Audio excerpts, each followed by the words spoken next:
because one of the panelists has moved me, but it's because the oak trees I have in my front yard are killing me. A couple other things I want to get out before we start. First off, I went to college in the 60s. Unlike President Clinton, I did inhale.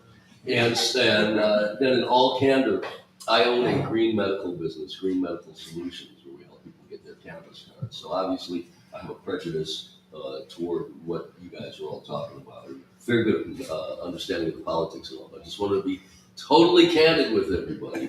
So let me first off introduce our panelists here. And we have, as we're sitting next to me, Steve Edmonds, who is the founder of Hemp for Water. Then Brian Morales, who is running for agricultural commissioner, which is an important job when you're talking about the marijuana industry. Representative Andrew Learned is next.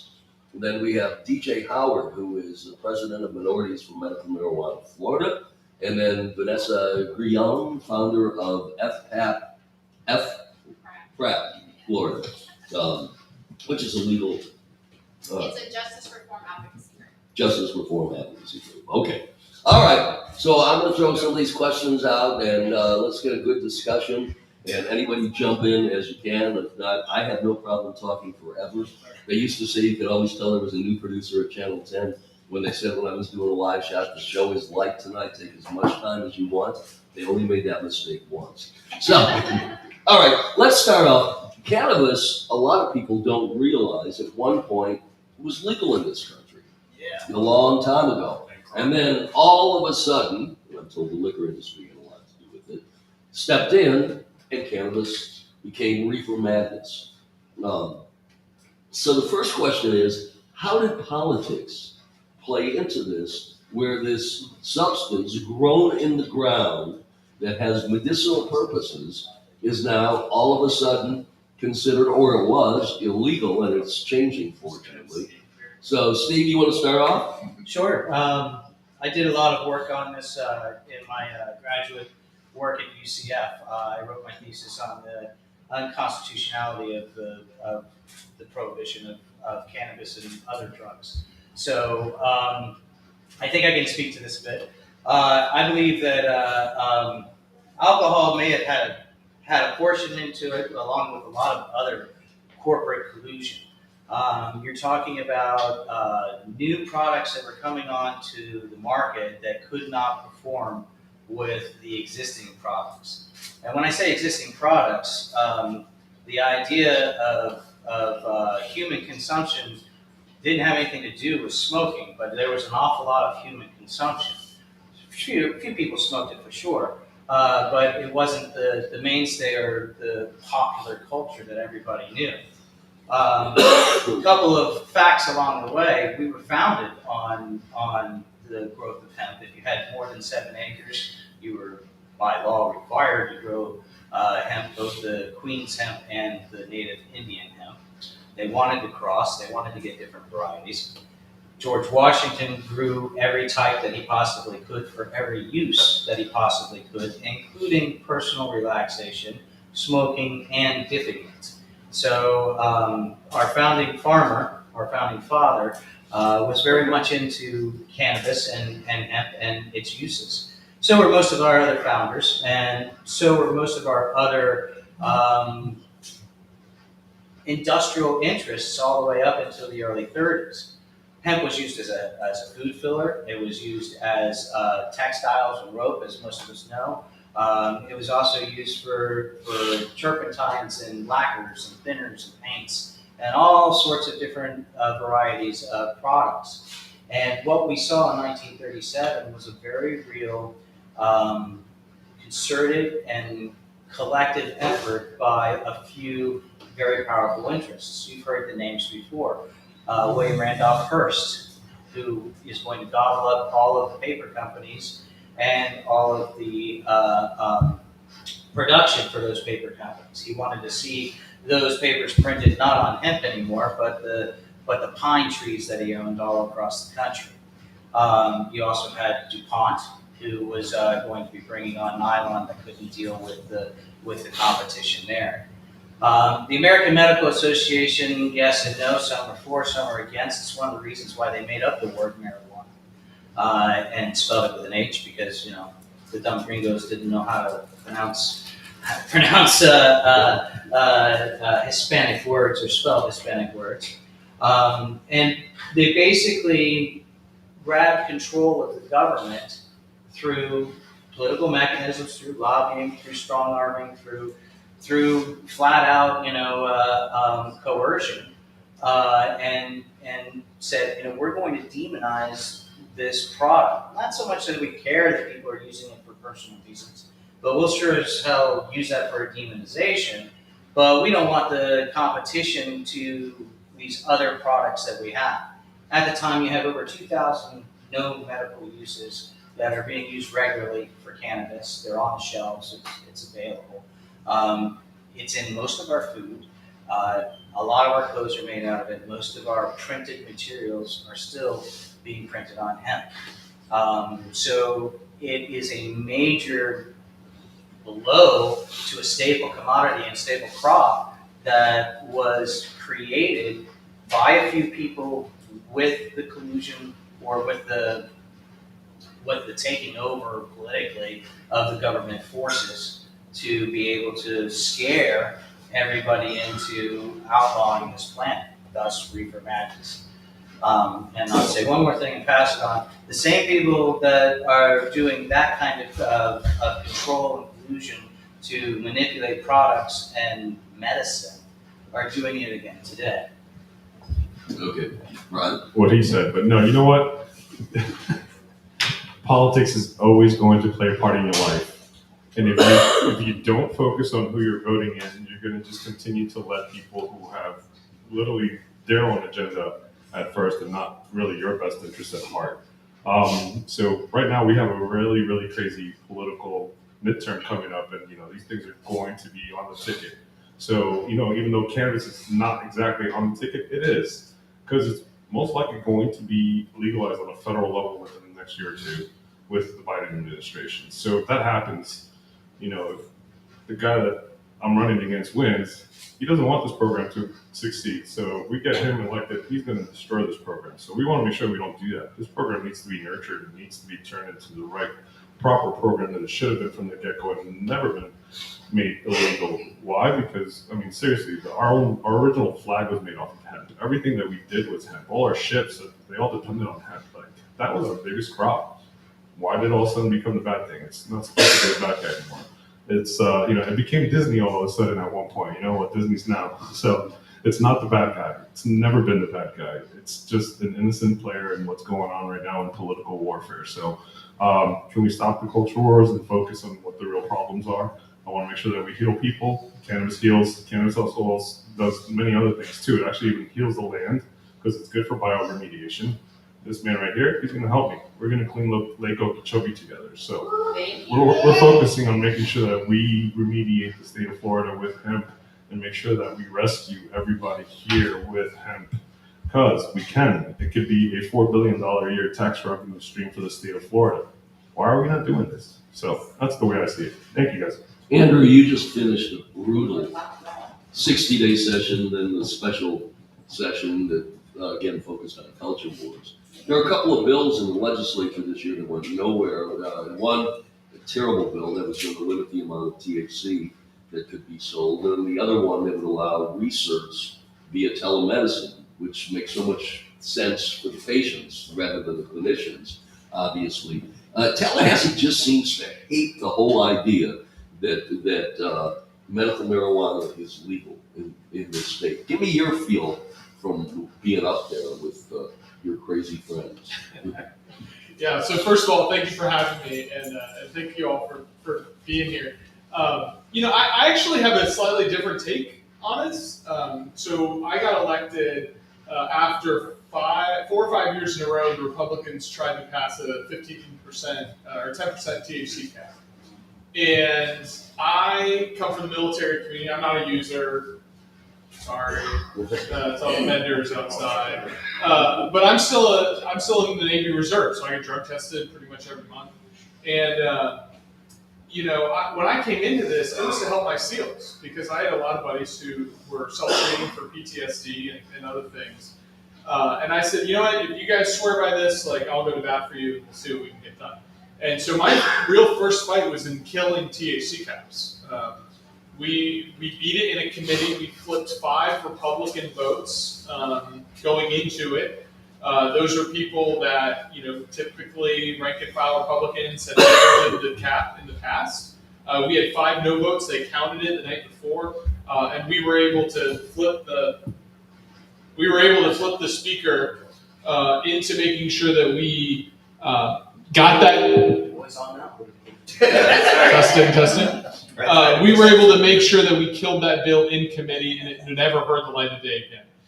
Part of that conversation was with me and Representative Roach from Fort Myers, who was the leader of the effort to pass THC caps. And I basically went to him and I said, hey man, like, I think I understand what you're trying to do here. Here's what I'm trying to do. Here's a way I think we have a way forward. And we were able to put together a bipartisan cannabis bill with the sponsor of the guy who tried to defeat THC caps the year before, and instead run something that was going to cut costs for patients by up to 70%, expand access, and just make it easier across the board with things including telehealth, like you spoke about. And the reason I say that, in response to your original question, is I'm actually really optimistic about the path forward. We were able to this year neutralize our biggest opponent, turn him into an ally, and at the same time, we got the entire freshman class of Republicans on board with reforms going forward. Now, it is entirely true that Republicans in the past have been enemy number 1 on cannabis, but I think we have hit an inflection point where we really do have an opportunity. Not that we're gonna get them all to be fully supportive of adult use, which I certainly support, but we are moving the ball down the field. We have killed THC caps. The era THC caps is behind us, says the sponsor of THC caps. So I think the future is going to look brighter for cannabis than the past. DJ, I have a 2-pronged question for you. You're the president of minorities for Florida Medical Marijuana. It seems to me that the medical benefits are not publicized enough. I'll give you 2 quick examples of patients we had. One of the first patients we had when we opened up 4 years ago was a vet. So this falls in line, Andrew. He walked in with a cane and said to me, I think I'm going to kill myself. And I said, what do you mean? He said, I go to the VA, they give me tons of drugs, and I keep taking more of it to make the pain go away. 7 months later, when he came in for his research, he said, I haven't had any other drug in the past 5 months. And I just saw him a couple of weeks ago. He says, I don't even take Tylenol anymore. That's all I take. And then we had a 90-year-old patient who didn't want to do marijuana. She thought it was just crazy. She has glaucoma. She came for her research last week and said she had been to her ophthalmologist. He said the pressure has dropped so much, he can guarantee her she will outlive any chance of going blind. So my first question is, why is not the medical benefits? Because it's across the board. 80% of our patients say it's changed my life. And then secondly, as the only African American on this community, on this panel, it seems from the legal standpoint, African Americans get popped so much more for possession, and so many lives have been ruined for people just possessing marijuana. And Vanessa, we'll get into your part of that with this as well. But address that if you would. No, thank you, and obviously thank you all for having me. You actually touched on a couple of great points. The first thing I would say is it doesn't seem as if Black people, African Americans, Black and brown people are getting popped more. They are. It's a fact. It's nobody's imagination. I know the first question we asked was really about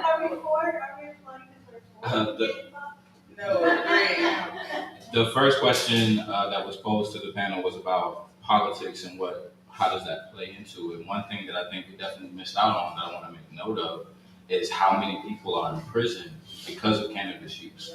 And really, I want to correct myself because it's not because of cannabis use, it's because of the change in laws around cannabis use and then being victimized further. So it wasn't just a war on the drug per se, it was a war on people.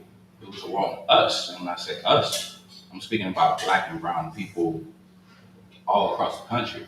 Um, Myself personally, I have a misdemeanor charge that I still can't get off my record, although the state in which I received that charge is in, they sell weed legally now.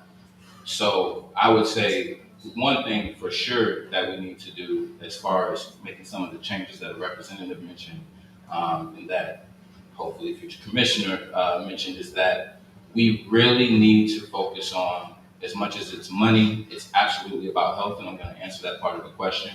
But there are 40,000 people who are locked up for non-violent criminal offenses related to cannabis.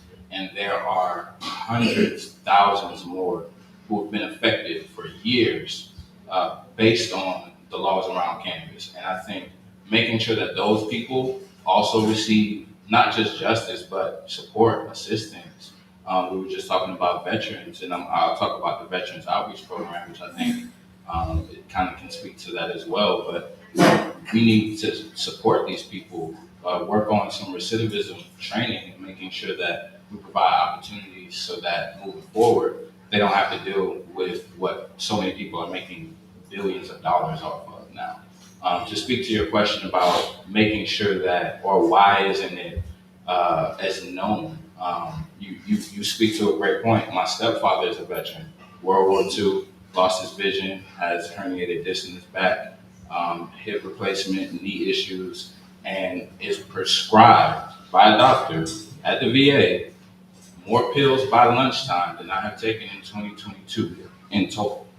And I've had a tooth extraction this year. So it's insane how many pills that people are constantly, having to take, and then realizing that there's something out there that can kind of fix all of that, or at least help with a lot of that. I think that a lot of the conversation is often so much tied into money, into, what opportunities there are to advance, that we skip over sometimes what medically can be done for people. And that's really where it needs to start as far as health equity, and making sure that people who don't have access to proper medical care can get that access, and making sure that with that access, they also get education, which is something that we focus on with Minorities for Medical Marijuana. I'm also the National Director of HBC Outreach. So last weekend, we actually had an event where we helped people who were trying to get their medical marijuana card, or people who didn't even know that they could or should get a medical marijuana card within the Orlando community in the inner city, and making sure that they had the ability to get it, working with some different doctors. Some MMTC Florida, who I saw Mark in here earlier, was there with us, making sure that people not just have the ability to get assistance, but also have the knowledge to be able to better treat themselves and help whatever condition that it is. Because while there may be, 12 now conditions that we have listed for medical marijuana, something like that, less than 12, right? There's so many more advantages to use in the plan. And it's not in there. Yeah. There's so many more things that can be helped out of Well, there. yeah, Brian, take the mic. Wherever you I want to just, do it. I just wanted to add, DJ is 100% right.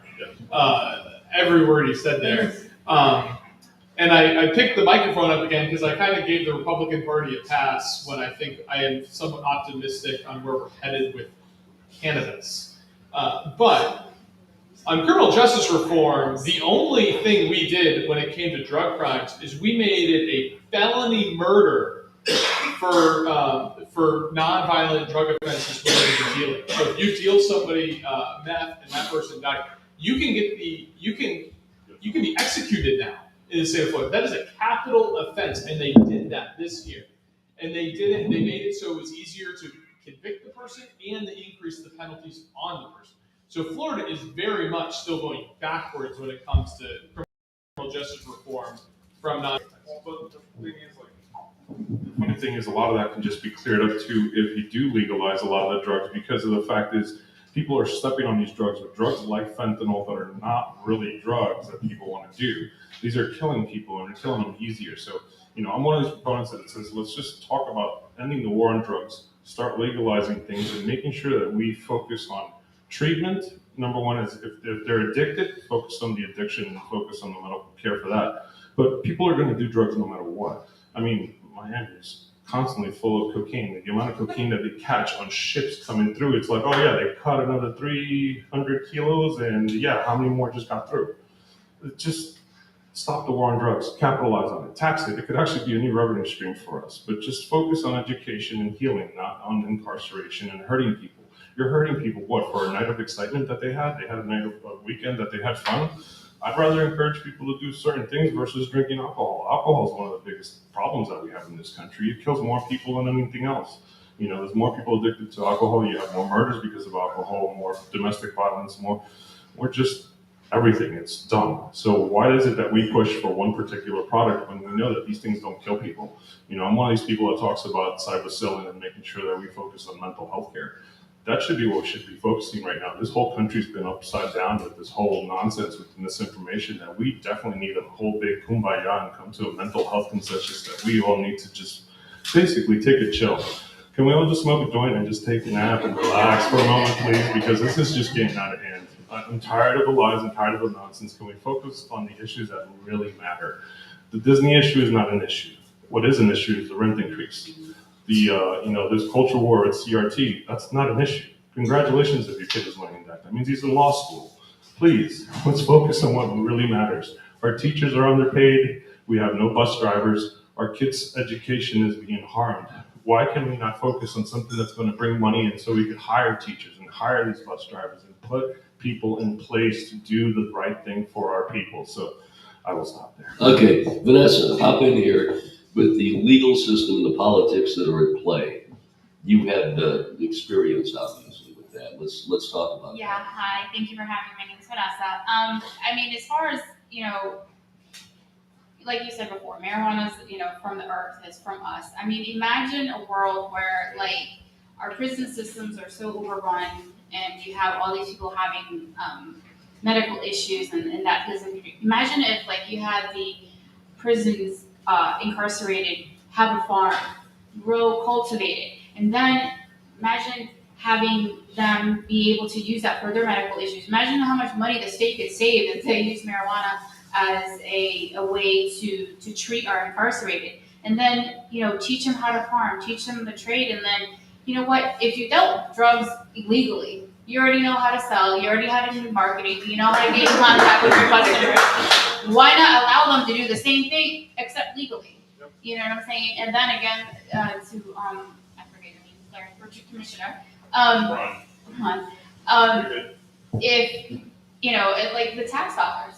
I mean, so you really would have them being able to do what they do already on illegal terms, and then they have a future when they come home, and they're being able to, provide for themselves and for their family. I mean, it just thinks the whole taboo about it, and a lot of them when they come home, veterans are not the only ones that experience PTSD. The things that they see on a day-to-day basis, it's lasts for a lifetime. And that would be something to help them and not have to help with reentry and help them smooth transition.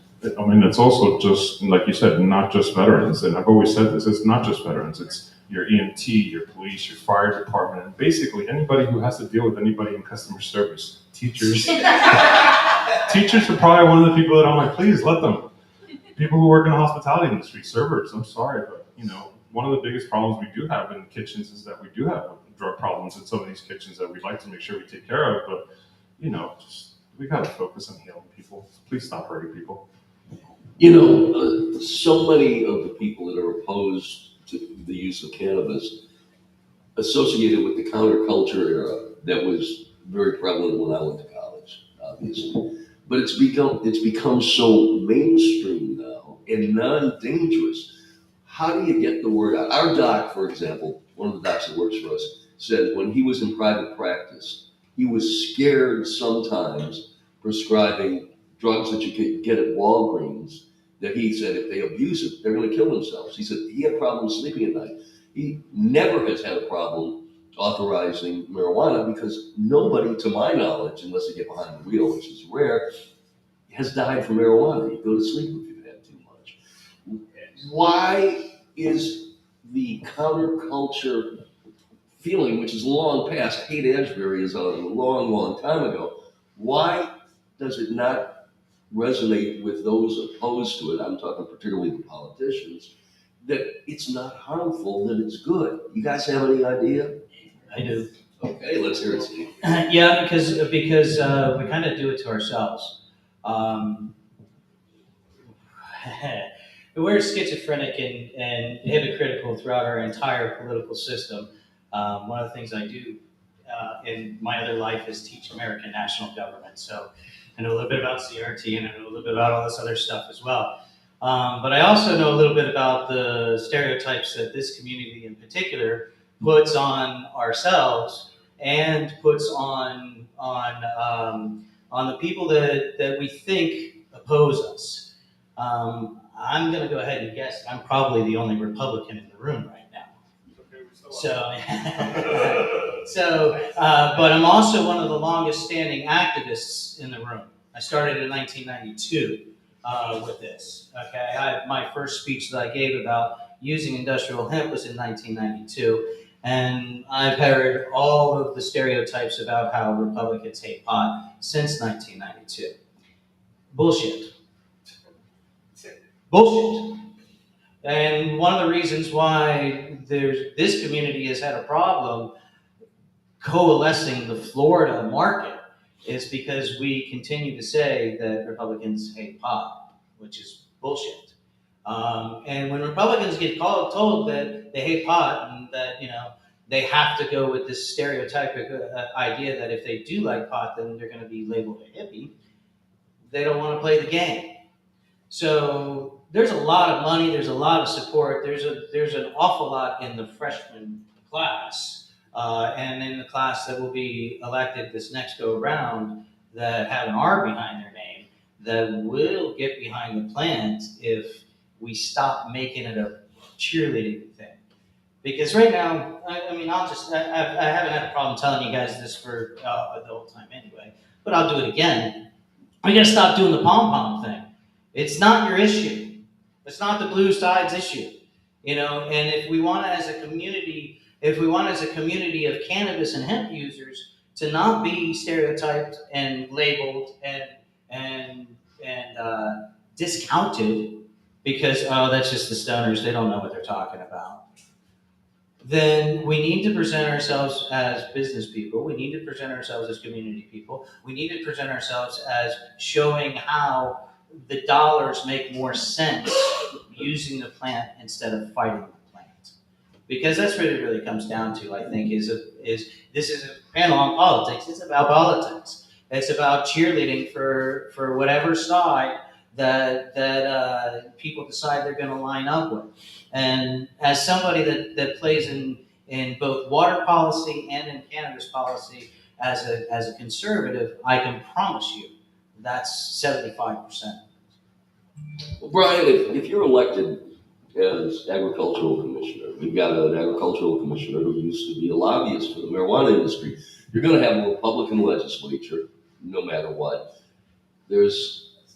I'll have to say this, sorry, Steve. There's a really good chance that DeSantis will be reelected again, which does not make me happy. Yeah. But you're going to be fighting uphill.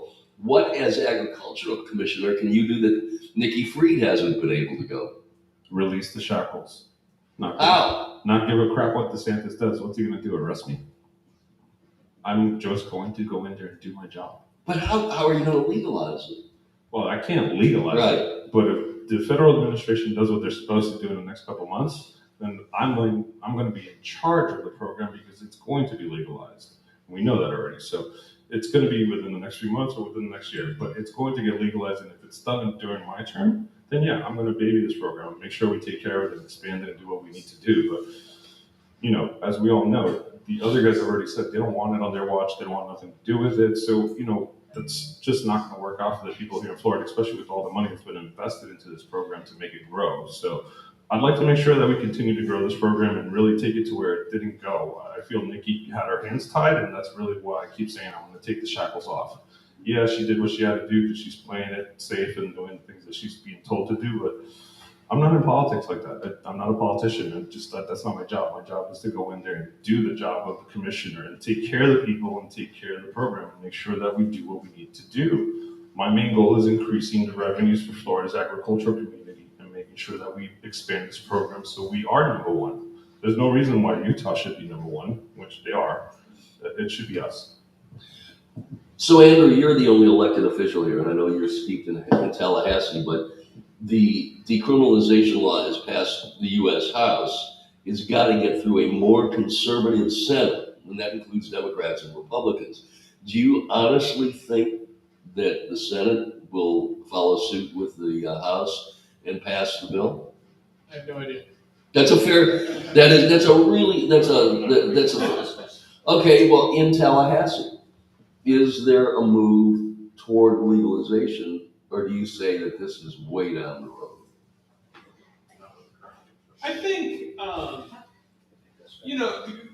not to sound like an echo chamber what I said earlier, but I do think that the future for cannabis is bright because we are changing minds. Steve is absolutely right. This is not a partisan issue.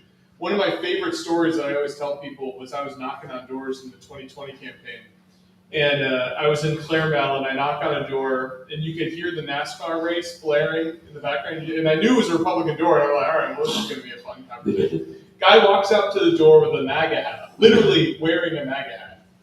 And my card is two-sided. There's like the Andrew in uniform, Navy veteran, like America, and then there's like the lefty blue education, healthcare side. So I was like, MAGA up, right? Like, hey, I'm Andrew. I'm running to be your state representative. Yeah. And he goes, where? Like, you can tell he's been drinking. He's like, where are you at on marijuana? I was like, smoke it if you got it, I guess. Got my vote. That was the whole conversation. That was the entire conversation. So I completely agree that this is not a partisan issue. And that's why I think I'm optimistic about the future. I will say, Governor DeSantis, where partisanship does get into this, is there is a large faction in the Republican Party that will never go there. And it's just because they're the more evangelical Christian part of the party. And at the same time, you can still put together a coalition between the business Democrat or the business Republicans, the ones that are looking at cannabis more liberally. You put them with some Democrats, you can get some things done. And I think that's Stopping at the libertarian. I don't think Florida under a Republican governor, Republican leadership would ever lead on marijuana. But I do think, to Ryan's point, if something happens federally, you can see some dominoes fall pretty quickly where Florida would realign to maybe, not lead the fight, not lead the charge, but they will, exactly what Steve said. They'll follow the money and they'll fall in line. And we will have what we all want anyway. So I think that a win is a win, regardless of how you get there. And that's always been my motto, how we do this. The main thing really is that, like Steve says, we can't alienate these voters. And that's the problem that our party does a lot of that. Let's use the mic. Let's use the mic because they're recording this, yeah. So one of the things I was just trying to emphasize is that Steve is right. We can't alienate these voters. As Democrats, we've had a bad habit of alienating Republican voters because we believe that they're all that 130% that's the crazy. No, there's some normal people there. I have a lot of friends that are Republicans, and I don't alienate them. I actually talk to them because I want to learn how it is that I can continue to really entice them to vote for someone like me versus my opponent. And basically, we just got to stick to policy and don't alienate them. Don't treat them like they're the crazies. Just you can point out the crazy, but don't call them names. Don't alienate them. Don't do anything. Focus more on how do we get them on board and how do we work with them. DJ, you deal with the medical benefits side of it, and the VA has so many people that they're treating with PTSD and all, a lot of minorities and all, and they obviously won't encourage or actually discourage the use of cannabis. Do you lobby with the VA? Do you talk to people at the VA? Because we get a lot of ex-service people. We get a lot of ex-NEOs, law enforcement officers who are patients of ours. Have you tried to bridge the gap there? And can you talk a little bit about that? Yeah, and real quick, I just want to say, speaking on a panel about cannabis politics, I am probably the least political person in this room. I do not give a damn what color your voter card says. I think that this is an issue about people, and what's going on with people who really could use some help. So I'm always open to talk to whoever. I firmly believe that there's crazies on both sides, so I can give a damn less what. And we can march them in front of us right now. That's Yeah, I mean, I really do not care. I think that the main thing is there are serious issues with what we have going on in Florida, and to everybody's point about following the money, that's cool, and sure, yes, a win is a win, but we really like to kind of dial that back and kind of focus more so on people, which is what the government is there to do, serve the people, not to focus on money grabs or any of that other nonsense. Speaking to your point about veterans, though, that's not just something that within M4MM that we do or in any of the other ways that I work in the cannabis industry. And there's a laundry list, but it's a personal thing. Like I said, my stepfather's a veteran. Many of my family members, especially the men from my previous generation, are veterans, served in the military. So we do a lot as far as outreach goes. We actually have our veterans national director very close to us in Georgia, and he tells us all the time, and I've been there and seen some wild stories. Not stories, I say story, but it's real life. It's people ready to commit suicide, people ready to just down bad. And really what we try to do is make sure that however we can help them, obviously every state is different, but however we can help them, we certainly have programs that do that. We have one in particular where we have a conference in Atlanta for veterans, and that's just honestly for them to come and connect with other people who honestly, they're probably the only ones who have experienced some of those things. So they're able to connect with, learn, get information, and obviously resources that we're able to provide through some of our sponsorships with different partners. And then obviously they do a heavy hand on not just in Florida, but nationally with what veterans policy-wise are looking for. So yeah, that's definitely a strong arm of M4MM and what we do as far as that program goes. But like I said, to my previous point, I'm more so about like the people and anybody interested in talking about the people, or if you're not interested in talking about the people, I want to know why. So yeah. Vanessa, I have a controversial thought for you. You're for prison reform.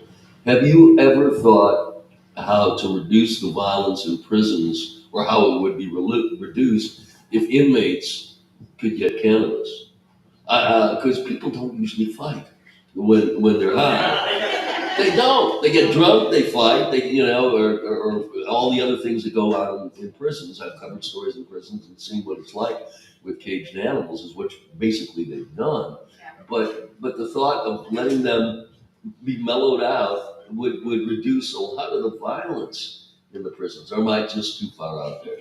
Hey, anything is possible. I mean, yeah, not only that, I mean, you can pass it on, they can pass it on to the guards and they can, all get along. But yeah, I mean, they do it anyways,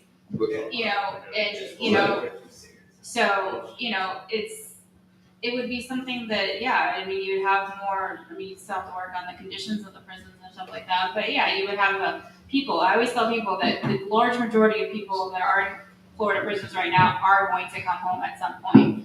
So to your reference, do you want a caged animal standing next to you in the store, or do you want somebody who's, who did their time, and are home and are cool with society, are cool with people? One other thing, as far as like on the federal level, I hope that it passes on the Senate side. I don't know what the statistics are on it, but the fact that, in the United States, I think we're one of, I forget how, but I know we're up there as far as a society that holds, people in prison. And on the federal level, if you're on federal probation, you could have your medical marijuana card. It doesn't matter. You could get violated. You could go back to prison. It could just been a violation of probation, but you're smoking marijuana, even though you may have your medical marijuana card. The federal government doesn't recognize it. Although if you're on state probation here in Florida and you have your medical card, you're good to go. But that just adds on the federal level. That just adds another bucket of people they're going back to prison for something that they're trying to treat themselves instead of getting hooked on these pills. And to your point, as far as your stepdad, my mom's a veteran, and yeah, she takes medication for the problem, and then she has to take medication for the side effect of the problem, and it's just a round wheel, and it's just so much of our society is over medicated as is. And then to top it off, you're punishing, taking dads away from their families, and then that leads to the school to prison pipeline. Then you're dealing with, when they come out, they have these issues because they just saw somebody get shanked right in front of them, or blood splatter on them, or brain matter, or whatever it may be. That affects you, whether you're in, war in, military or Middle East, or, you're seeing that on a day-to-day prison. And not to mention, if we allow the guards to smoke, maybe they would learn how to treat our loved ones as human beings. You know what I'm saying? And not call them some name and treat them like, lower than pets and lower than dogs. And then they wouldn't come into society and be so angry and want to lash out at everybody. I know that we have had some patients come to us that the Hillsborough State Attorney's Office sent, not directly to us, but they have told people who've been busted that if they get their card, they'll drop the charges. Because, I mean, what's the difference between having it without a card or with a card? Did you want to add something, Steve? Go ahead. I did. It's a money thing again. It's a business thing again. Unfortunately, one of the things that the reality of the penal system in the state of Florida is that much like the federal system, over half of our inmates are there because of the war on drugs. In the state of Florida, 1 out of 4 black men 18 to 35 will be involved in the whole scenario one way or another. It's very much a targeted thing, and what needs to happen flat out is all of these. That question doesn't even need to be asked if we're not putting people in jail for a plant, and that's just really the end of it right there. We waste over $19,000 a year per inmate at the lowest cost level. At the state level cost level, we're doing $37,000 to $45,000, which is absolutely incredibly asinine when you're talking about over 550,000 people in jail. That's a lot of money on the table. And that's what it needs to be addressed as. And I can guarantee you that if it's spun that way, it's presented that way to, again, the big bad Republicans, the conservative Republicans, that here, wait a minute, you mean we're spending $37,000 on somebody that smoked a joint? What are we doing? They don't hear that. They don't know that. And that's just the reality of it, because the messaging doesn't get out there. The education doesn't get out there. And if we can somehow get the right journalism done and the right messaging done to the right people, I believe that it is no longer a bipartisan thing. I believe it is a financially responsible thing, and we stop putting people in a cage for smoking a plant, period, or even dealing with a plant. And then you can have this conversation around the cocaine, heroin, LSD, methamphetamine situation, and do it from there. But 80% of all crimes in the war on drugs is cannabis. That's a big number. That's a big number. And when you look at it even further, if you take and to answer your question, what are we in international? We're number 1, both by population and by percentage of population. We incarcerate more than our people than any other country on the planet. Okay, now you go ahead and you say, okay, 50% of that is on the war on drugs. And then 80% of those people that are getting incarcerated are minorities. And then out of those 80%, 92% of them are African American, 18 to 35, male. That's 2.5% to 3% of the population doing all the crime, all the time for all the crime. Those numbers have to be put out there. The money that's associated behind that has to be put out there. And then the hardest part is to kill the private prison system, because that's what's driving all of it. Andrew, There's a couple things I just want to respond to in that because, first of all, I'm the only Democrat elected in the state that in the district that also voted for President Trump. There are 9 seats more Republican than mine, more Democratic than mine that are currently held by Republicans. So, the conversation we're having about speaking to Republicans, that is my life. You're preaching to the pretty choir. The only thing I would say is, I am bullish and optimistic about the Republicans on cannabis. I think they're there. I think they're getting there. I think we have a really good track. I completely disagree, though, no offense, on the criminal justice point. I am on every criminal justice committee that exists in the Florida House. Criminal justice, justice for reparations, where we fund all this stuff, and the full Judiciary Committee. The Republican caucus is completely, at least in Florida, and I'll give you that there's a national and there's libertarian stints that are maybe outside of this, but they are completely bought into whatever the Sheriff's Association says when they come. Every single bill that came before us where we increased and made penalties harsher, they did it, and they did it on the party line.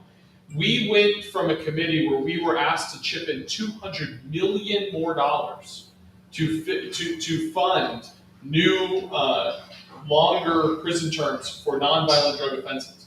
We went from a committee where we agreed to this new offense to then appropriate the $200 million to pay for it. Those 2 meetings were 30 minutes apart. So there is a direct link, and they know what they're paying for this. The problem is, we have to acknowledge the politics of their districts is different than the politics of Democratic districts. And so that group, that law and order mentality that you hear nationally is playing a part in Republican primary campaigns and is causing them to, yes, they are with us on cannabis, I do believe that, but they are not there in the criminal justice.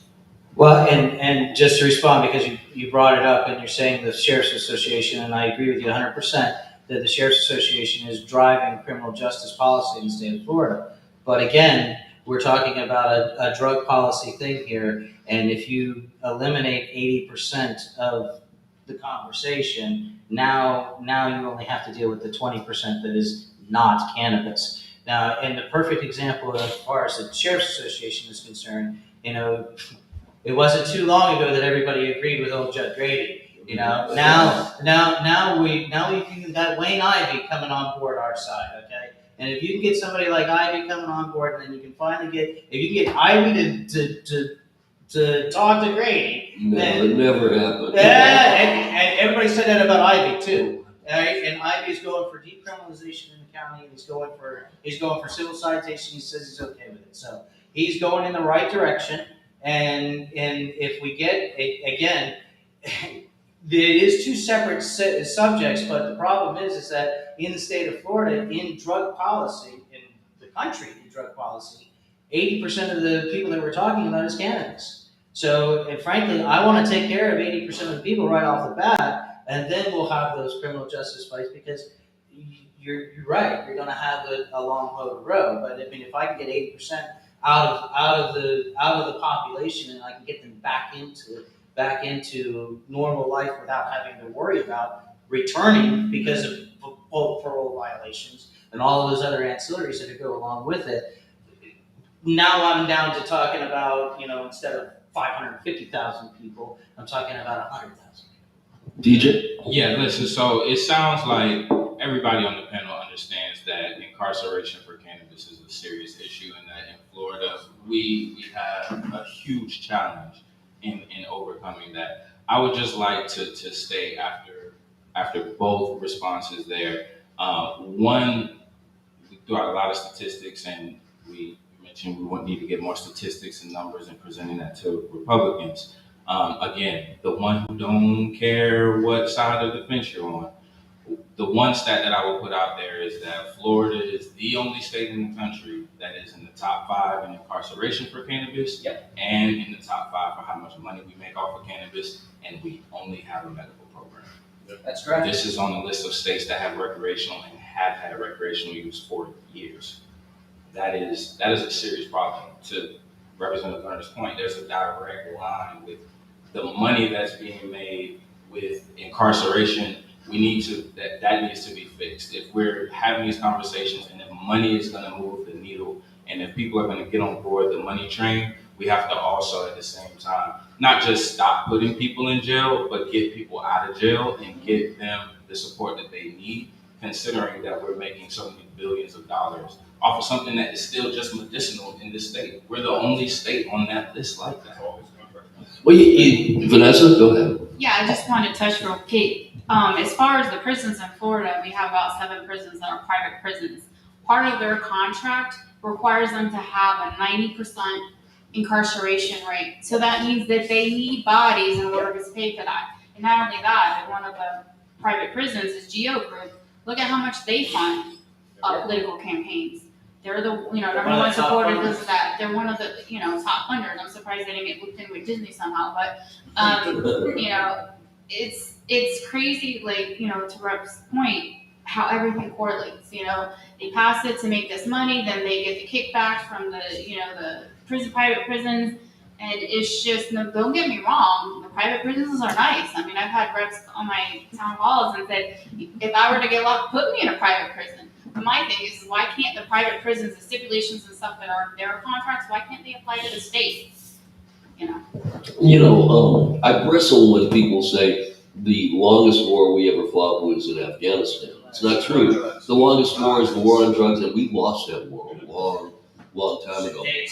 Yeah, we did. But I want to get the number one question I get, and I bet you guys get as well, is if I get my card, can I get a concealed weapons permit? In Florida, obviously you can. Nikki Yes, Fried. you can. Yeah, Nikki Fried had a picture holding her Well, no, card. Nikki just got bashed Yeah. because she just filed suit against the Biden Right. administration to move that forward, and people are all mad at her, but they don't realize this is how you actually set precedents and move things forward. So Right. But we needed that. But the problem right now that I have to tell everybody is that if you get your card, you cannot buy a weapon Correct. at a I've gun actually shop because it's still considered a class 1 drug. And so while we're hoping that the Senate will decriminalize it or follow suit with the House, isn't there a push, or can't there be a push to get it off the class 1 substance? Everybody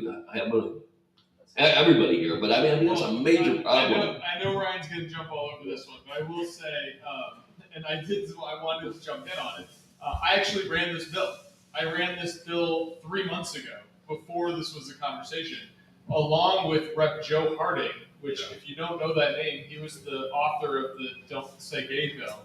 So we could not be from more polar opposite sides of the party on this, and we were able to find bipartisan agreement that we needed to do this in the state of Florida, and I'm incredibly happy that the commissioner picked it up and has taken this national. Yeah, and I'm actually one of the guys that's actually part of a class action lawsuit suing the DOJ because I'm one of those people that actually has a card and tried to purchase a weapon during the pandemic and was denied twice. Full evidence, so we're suing the DOJ along with a bunch of other people. And I'm trying to get a couple Second Amendment groups to come. I'm trying to get a couple of Second Amendment groups to come in on a bipartisan effort to that and join the suit as well. So I'm hoping there's a lot of people in the state of Florida that are hoping from both sides that this is going to be a landmark and a very quickly decided situation from this point. And there is bipartisan support on it. The governor himself came out and said, "I agree with it." So I think it's going to be a good thing.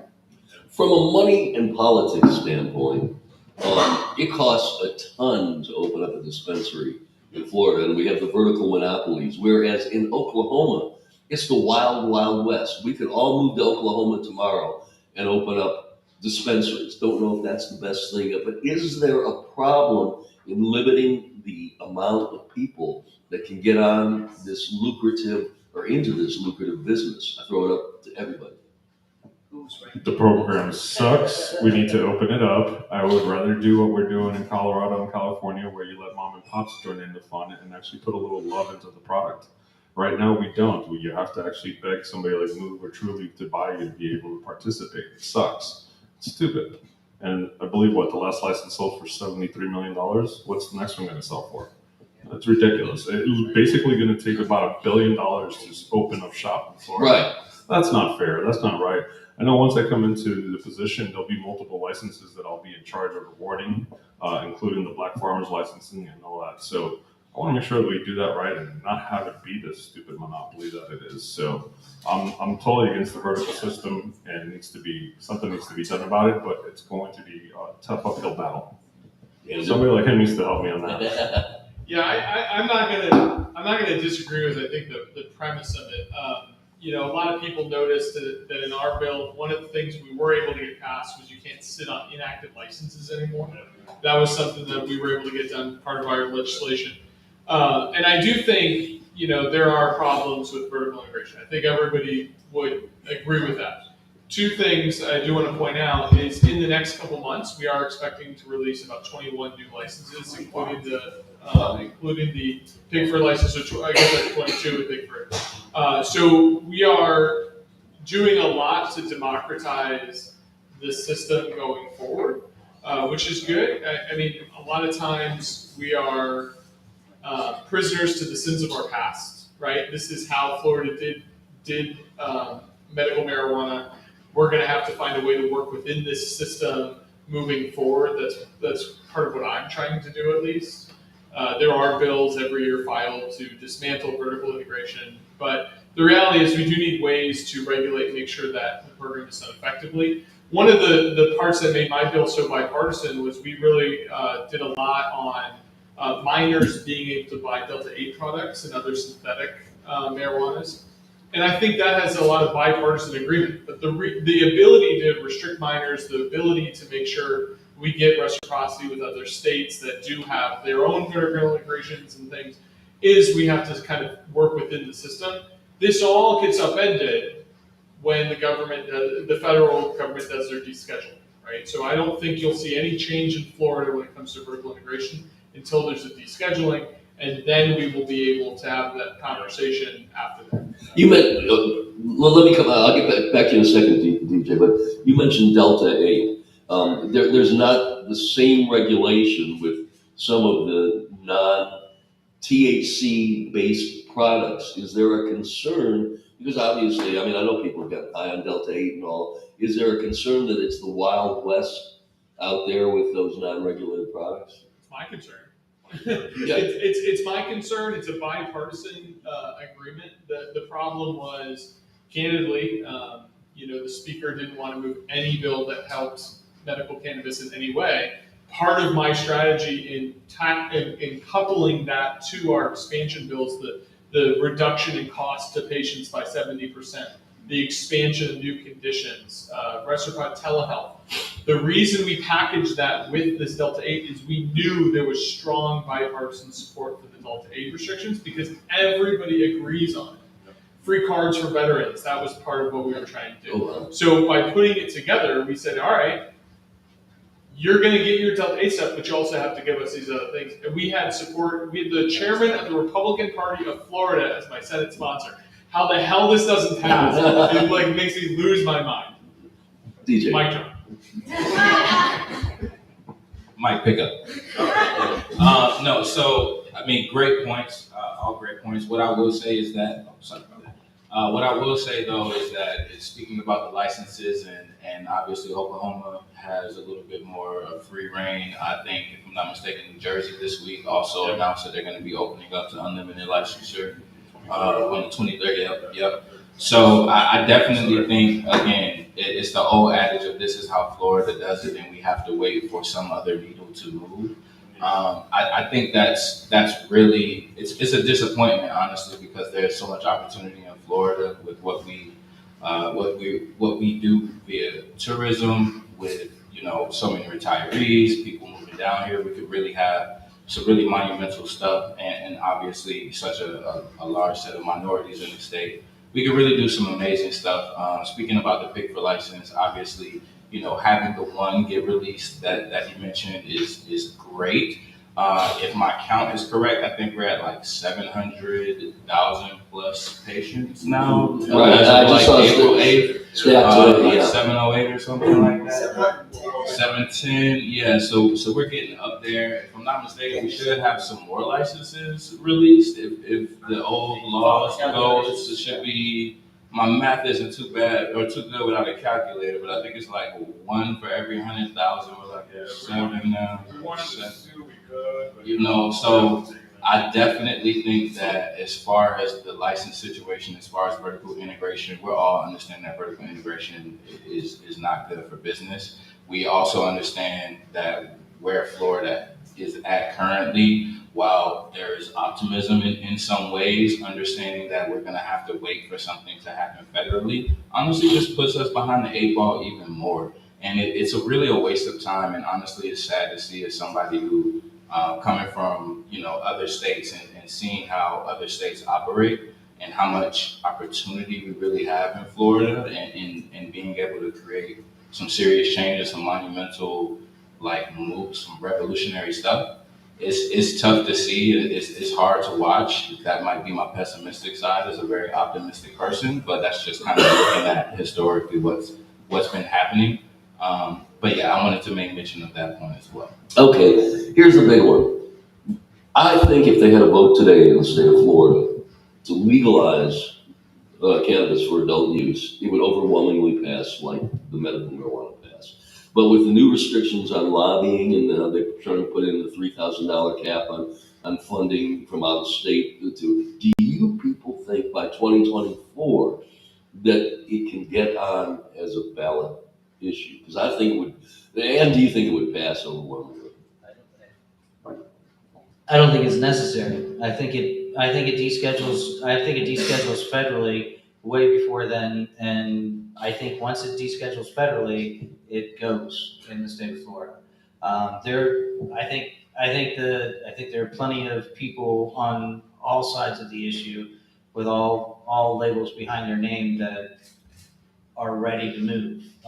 And there are some people that are ready to move that have said, I'm not moving until the federal deschedule happens, because that federal deschedule, or the laws that are in place with that schedule in place creates conflicting state, federal law, and all sorts of other problems, insurance-wise, banking, banks, the whole 9 yards. So they're not opening and they're not going big until that's out of the way. And frankly, that's been the delay for, I don't know, the 30 years that I've been in this. I mean, the schedule's always been the problem, and it's always been the biggest farce. That's why they did it. That's why they put it in a Schedule 1, was so that it would be so difficult to turn around.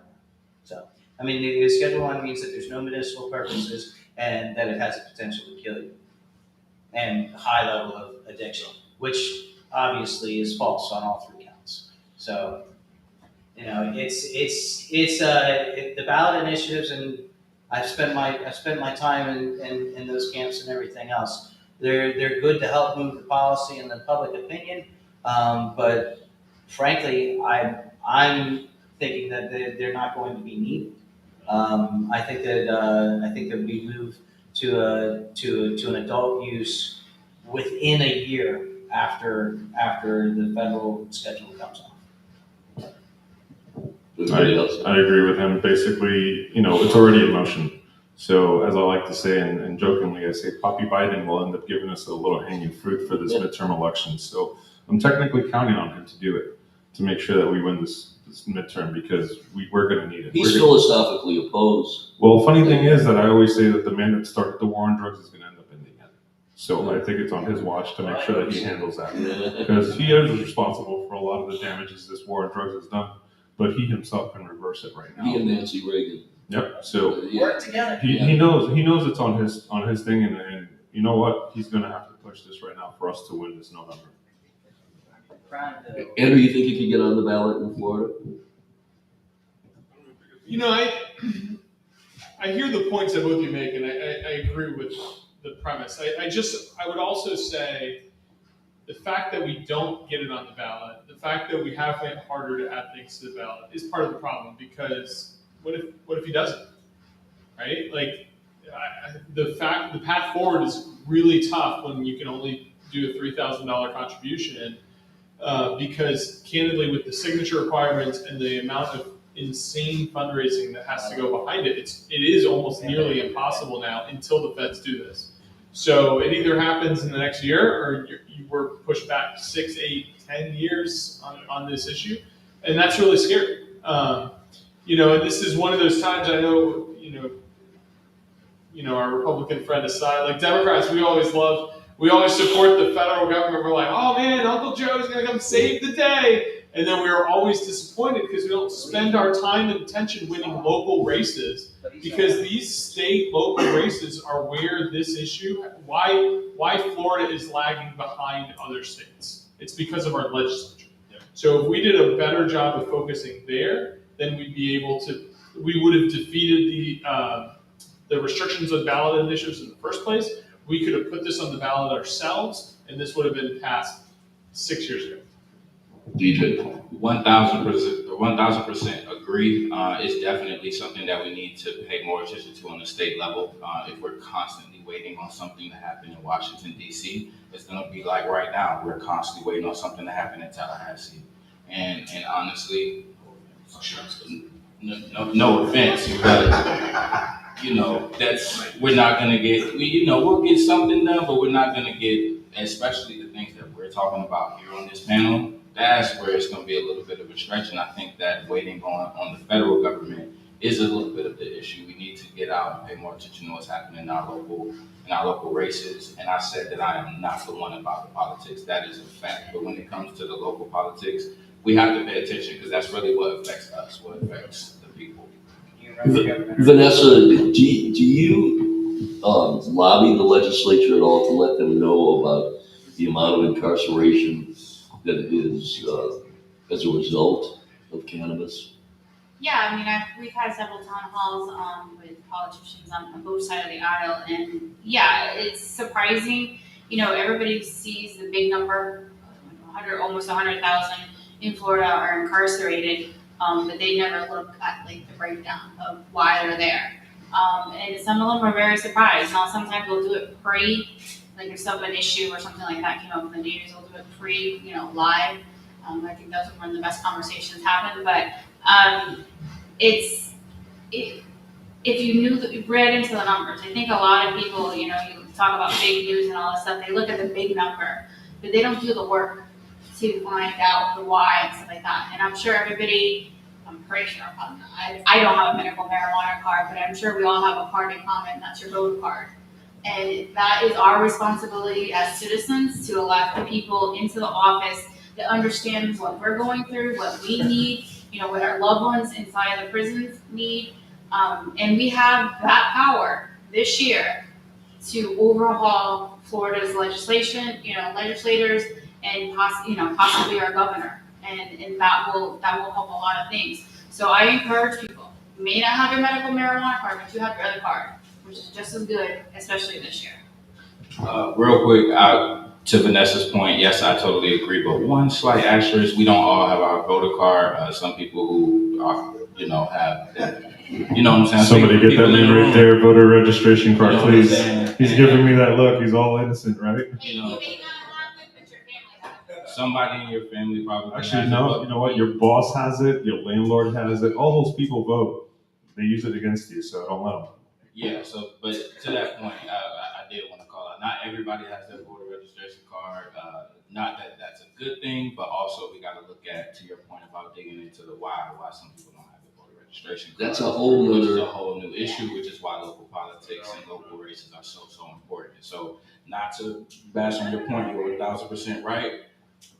And also, we need to look at why some people don't have them. Now, if you have the ability to get your voter registration card and you don't, we're going to outside, we're going to have a conversation about it.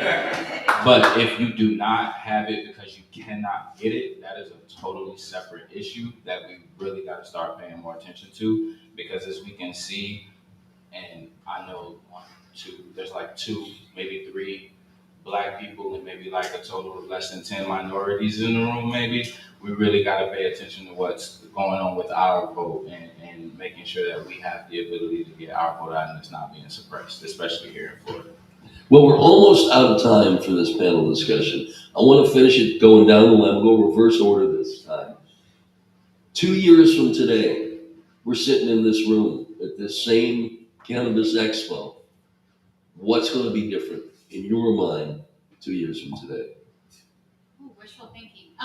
Let's see. That our audience will need to have it outside because we'll have so much interest. And it's just, I mean, hopefully the federal thing happens. I mean, I know somebody that's on federal probation that right now they're in a halfway house because they tested dirty for marijuana. So hopefully that will happen, and you will have a lot of experienced business owners because they did it illegally. Now they do it legally, and now they'll be able to help not only themselves and society in Florida. They can be business owners. They can help. Maybe we can add some to property insurance, so people are not paying so much for property insurance. DJ? And you said 2 years, right? 2 Okay, years. make sure I have my wish list together. Yeah. So in 2 years, sitting in the same room, I definitely think that one thing for sure that needs to happen is that obviously we've been harping on it. We get people out of prison for cannabis offenses, misdemeanors, nonviolent offenses.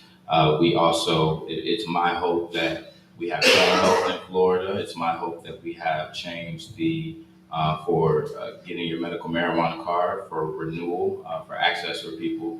Instead of every year, we move that to every 2 years so that it can be a little bit more cost effective for people who need it most and don't have access to it. We also would, in that time, be able to open up the state a little bit more. Now, I'm getting real wishful. I hope Santa listening.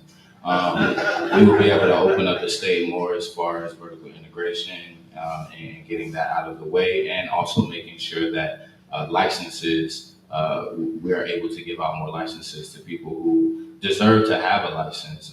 And honestly, looking at some of the costs, especially for the pig for license and how the emergency rule raised it at the last second there, things like that, getting that out of the way, kind of reversing some of those things that really were meant for good, but then made to be more of a challenge in the last, the final hours.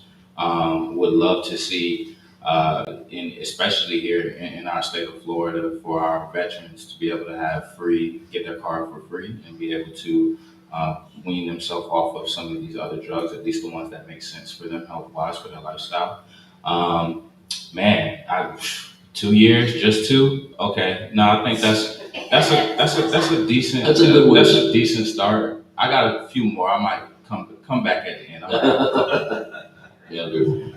I do agree with Steve, and I agree with Ryan's point too that descheduling is somewhat likely. But that aside, from the legislator perspective, I can almost guarantee we're going to get across next year the age restrictions on Delta 8, the realignment of the definition around those products. I can almost guarantee we'll get to the 2-year card, which is a 50% reduction for patients. The free cards for veterans and children, that was also on our list, because right now they have to buy twice, so it just keeps it in line with everybody else. I also think that's in a bill that we pass next year. The step after that is really about employee protections. We didn't get a chance to talk a lot about that. Right. That was a really tough, that was a really tough fight this year, and candidly, it's hard. It's not an easy issue. It's not a simple political one. That's going to cross both parties. But I think by 2 years from now, we start having a conversation where we allow state and local governments to do employee protections for their employees, and then we use that as an opportunity where we expand from there. Out-of-state reciprocity also on that list. Recent crackdown on Florida tourism aside, Florida is a very heavy tourism state, and we really,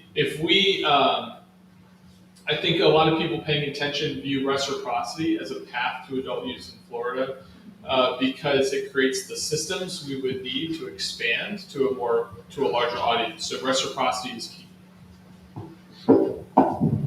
Geez, 2 years. What do I wish? Well, What do you see happening? what I see happening.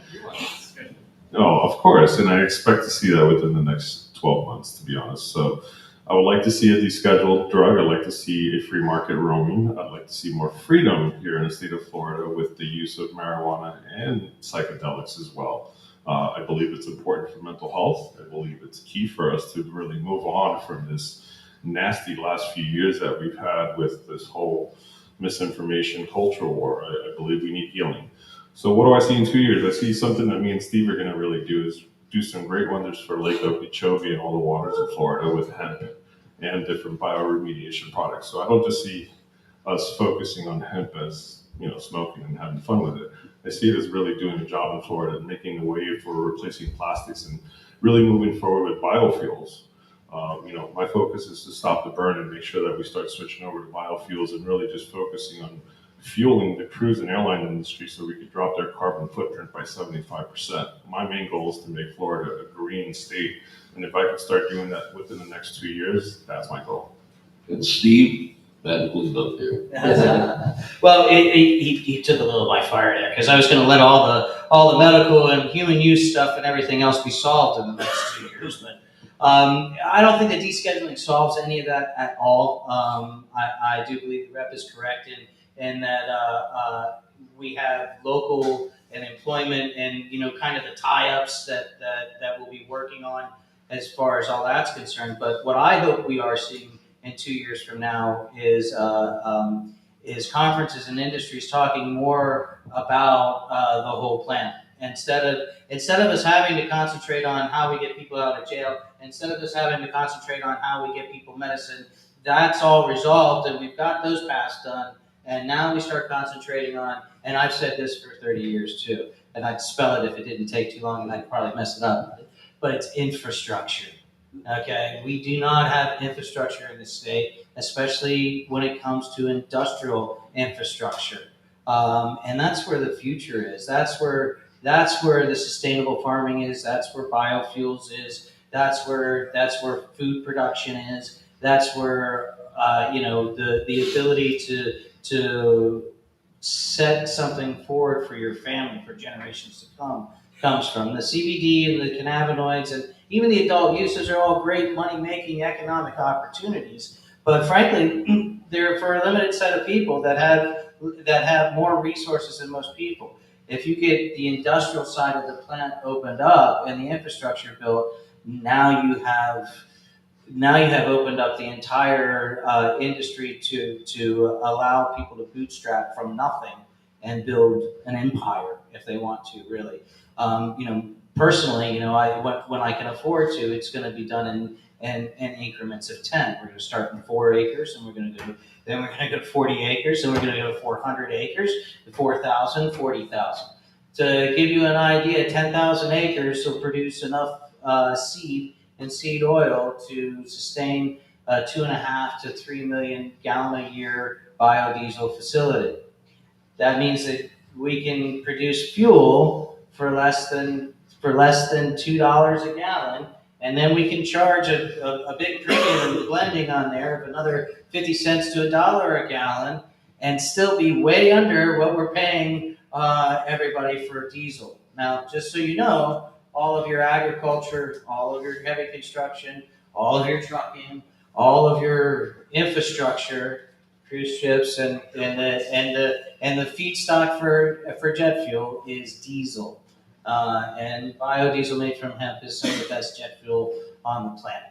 So I'm hoping that in 2 years from now, I'm giving you all pitches and education on how the plant can help save our environment, how it can get us energy independent, and how it can get us healthy again. Because one of the things that we have noticed over the last 80 some years of prohibition is we've increased in diseases we didn't have before, like ALS and MS and a bunch of different new cancers and everything else. I personally believe it's because it's been removed from our food production cycle, and we replaced it with fillers, with chemical fillers, with man-made fillers.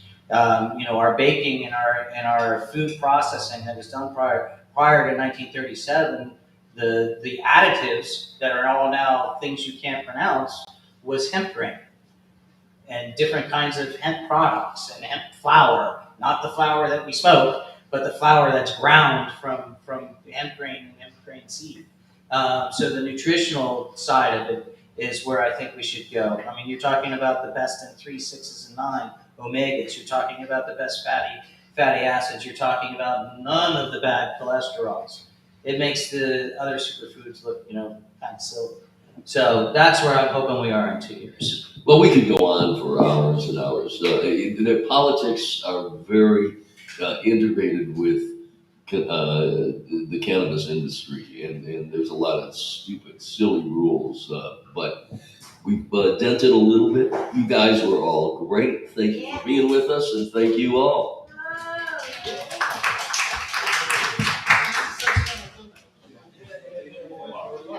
Thanks, sir. Nice to meet you as well. Good luck.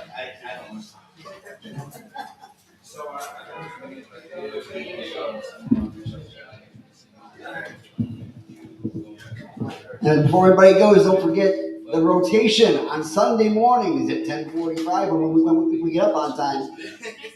It's a fantastic podcast. I want you to spread around. Well, we have some fantastic guests coming up, including Dan Hare, whose father was Jack Hare, who is not just a strain, he was an actual person.